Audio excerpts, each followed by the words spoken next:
Here I am again. I'm Kene Lohmann, and I'm back at Studio Ace, and I'm here to do another demo for you today. Today we're going to do these birch trees, and I'm going to show you a very, very simple way to do it and how to save your whites. So, we've got our paper. It's already mounted on the board. I don't bother with the shrinking of the paper and wetting it and mounting it and letting it dry. I just can't wait to get started, so I just tape it right on there. So, like I told you before in the other video, and if this is your first time, the white is the most important part of your painting. And this will force you to kind of save your whites. So this is going to be our tree. And I'm really going to kind of crinkle this tape so it kind of looks almost like a tree in the wild. Now, if you're going to do this, do 2 or 3. Don't just do 1. It just doesn't look right in your composition.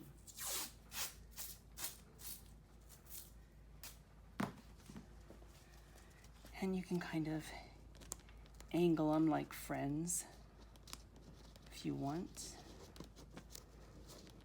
This is such a fun project. And if you have kids and you're introducing them to watercolor for the first time, this is an easy way for them to do trees. Okay, so we're gonna use a very limited palette again. Just a alizarin crimson, a yellow ochre, a burnt sienna, a cobalt blue, and possibly a little bit of Payne's gray. Okay, this is the paper I use, Strathmore watercolor paper. It's a very inexpensive paper. It's the 300 series. You can get it at most art stores. And I'm gonna just mist my palette just to kind of give that paint that's on there a little bit of moisture. Now, we're gonna wet this background first. And that's what we're gonna paint first. We're gonna paint around these trees.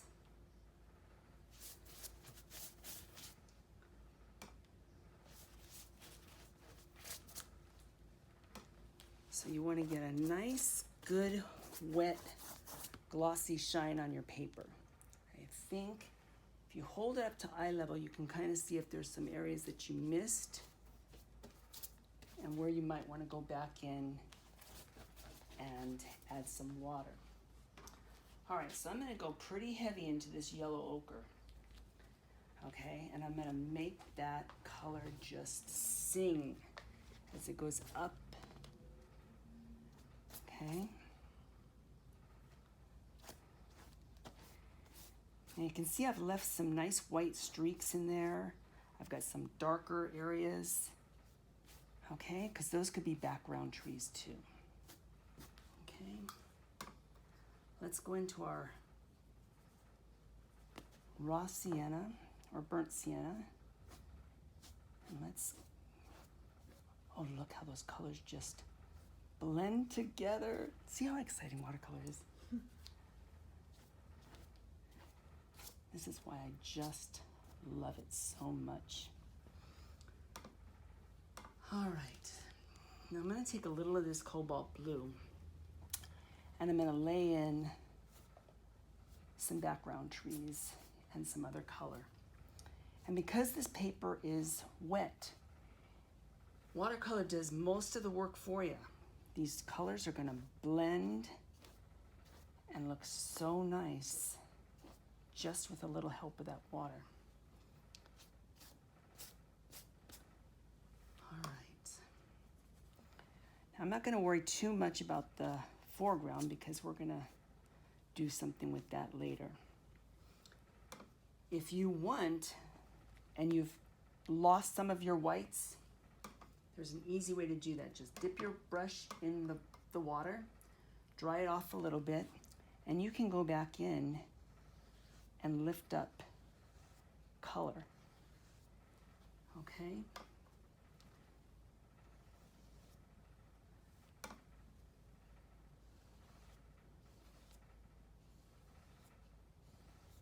All right.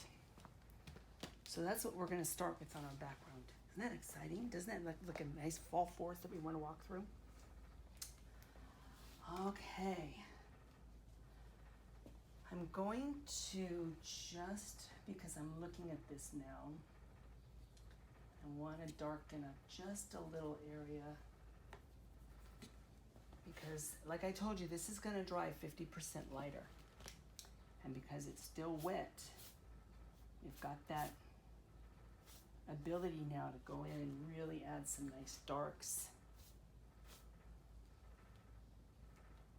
Because there's nothing worse than getting a painting and having it dry on you and having it so anemic looking that you don't really recognize it.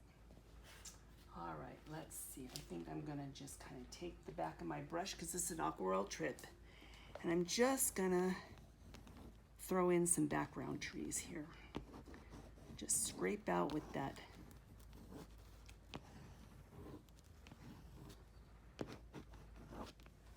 back of the brush. That'll just give you a little bit of dimension there. Still see where this is going to be too light. So I'm really going to just kind of come in and give this a real good stroke of color.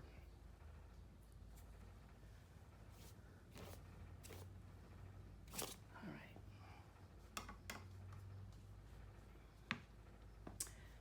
Now we're ready to take our tape off. Now, be very careful when you do this, because it can rip your paper.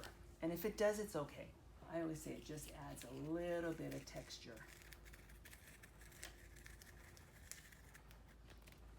But you don't want to rip it off like Mom said with the Band-Aid, because it will take up your paper with you. And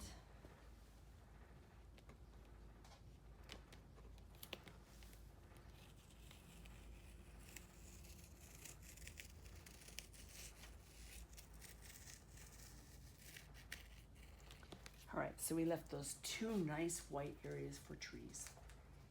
Now comes the fun part, when we can start building in some of that color.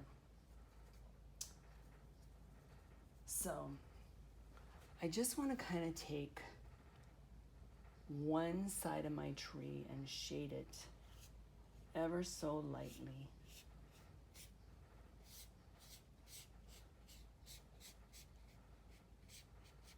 Okay.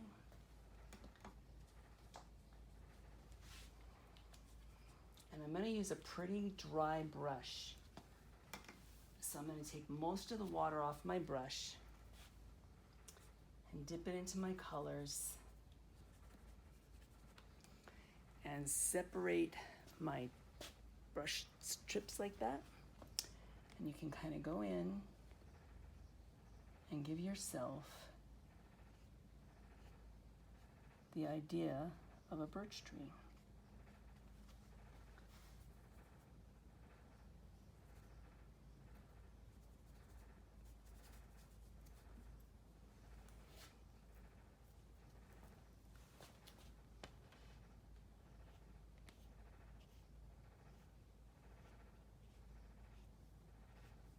And kind of do it in the shape so you get that round effect.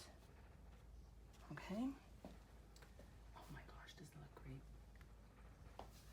How do you like that, my photographer? I love it. It's beautiful. Okay. Now, we're only using the flat brush, remember? Okay.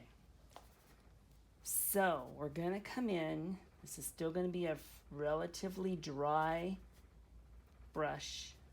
And just those three colors. And now you can kind of go in and lightly tap in some of these nice dark ridges. And I'm going to grab, I want to have some different colors in my ridges.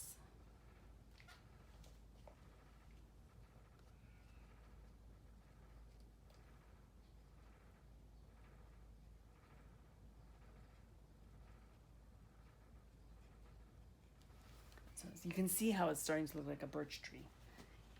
So it's just really kind of putting in different layers of texture as you're working and having other areas dry.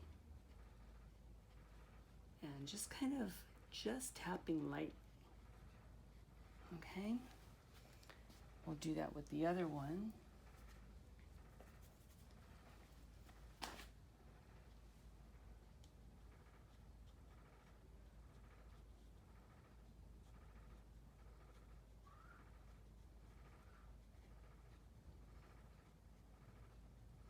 You can just use the corner of your brush if you want. That'll work too. But you can see how versatile a flat brush is. You can get a lot of different techniques and all that with this. So we'll just kind of move this down. All right, looking like a birch tree. Isn't that amazing? It's been about 5 minutes so far, 7 minutes. Okay. Now, this is my favorite brush, or one of my favorite brushes. They're all favorites, I can't say that. This is a rigger. It's a really fine brush, and you use this for details at the end. So we're gonna kind of go into the colors we've used, just bring up a nice dark color, and this is where we're gonna add like knots in our tree, okay? And different things that might be coming in.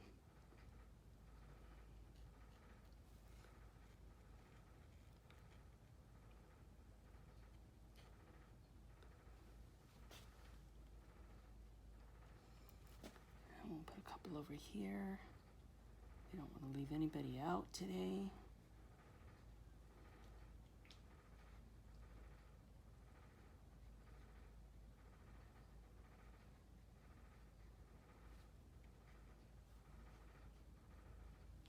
All right, so you can see I used a little bit darker color. So I've got my light tones, my medium tones, and my dark values, which is what you want. And if you need to bring in some lines across, if you need to, again, you can. That's what that brush is good for. All right, now we're gonna kind of come in and have fun with, so where these knots came out, I might wanna put a branch. Okay, so I'm going to just take this and drag it up.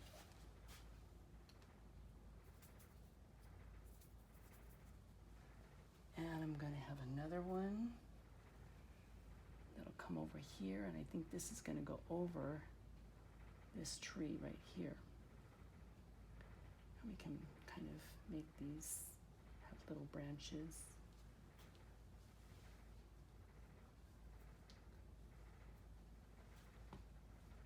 And let's bring one out here, and let's bring one this way, and this one can kind of come in the back, and all right.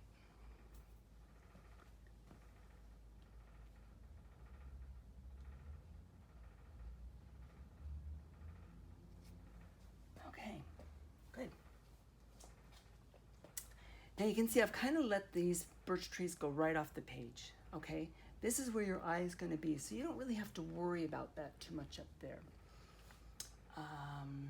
I think that looks pretty good.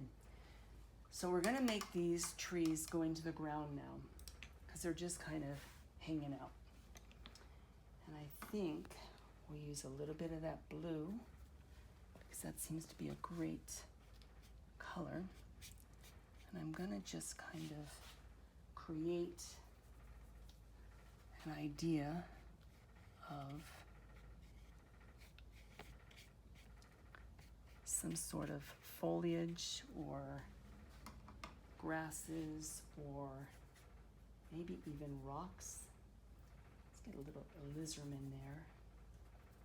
We haven't used that in a while.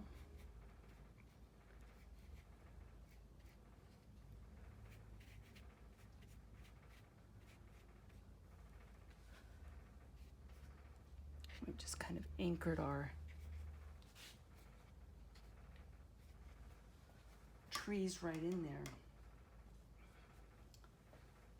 Now you can kind of come in and add little grasses that'll come up if you want. And we can also kind of give the idea that there might be some rocks. Okay. I think that is almost done. I'm going to just kind of give us a little bit of some grasses that'll kind of come up.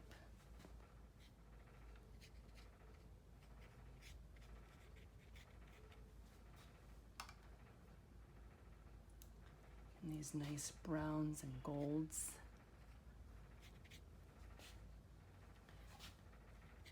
Some color and design, and I think we're good. All right. What do you think? I think it's beautiful. All right. Look at those details. So nice. So 2 brushes. That's all it is. 5 paints. How easy. So we hope to see you here at Studio Ace. Hopefully one of these days we'll get back to teaching. Anyways, enjoy, have fun, and if you do this at home, make sure you send it to us, okay? We'd love to see what you did. Thanks.